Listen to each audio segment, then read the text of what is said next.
You told me several times that people make a confusion between targeting and segmentation. And can you explain the differences here?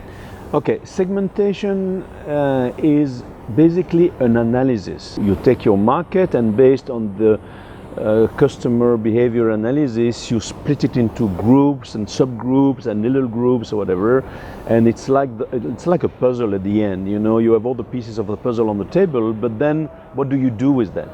Well, targeting is what you do with the segmentation after you made the analysis. Targeting is choosing.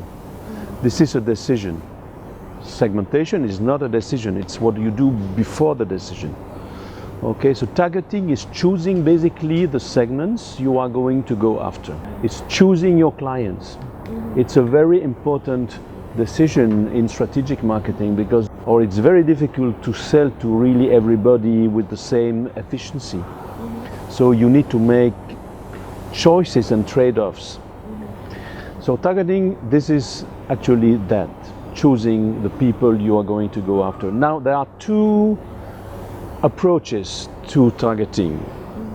If I take the two extreme, one is what we call market coverage. That means that you want to sell to everybody in the market, but then if you want to do that, you need to go segment by segment. It's what the big companies like, you know, P&G or Unilever or Toyota are doing. They sell to everybody, but they do it segment by segment. This is market coverage, and we call it differentiated marketing.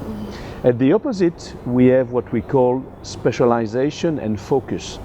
That means that you decide to focus all of your resources and your competencies and everything on one segment, or maybe two. And then you become a specialist. Actually, it seems from all the research of the last years that being a specialist brings you more return, a better return on investment. But there is a danger. If you link the future of your company to one segment, and if this segment is going wrong for whatever reason, well, you take a risk for the future of your company. So it's more effective, but there is more danger.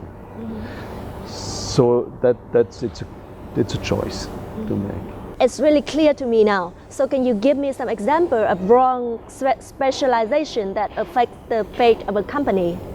Well, I would say yes. One famous example of the last 10 years is Kodak.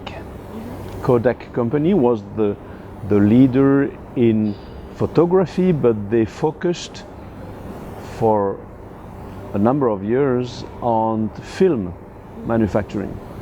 Once the technology changed and went to digital photography, they were not ready, and they could not adapt to this, and this led to a bankrupt, and you know that's a famous example.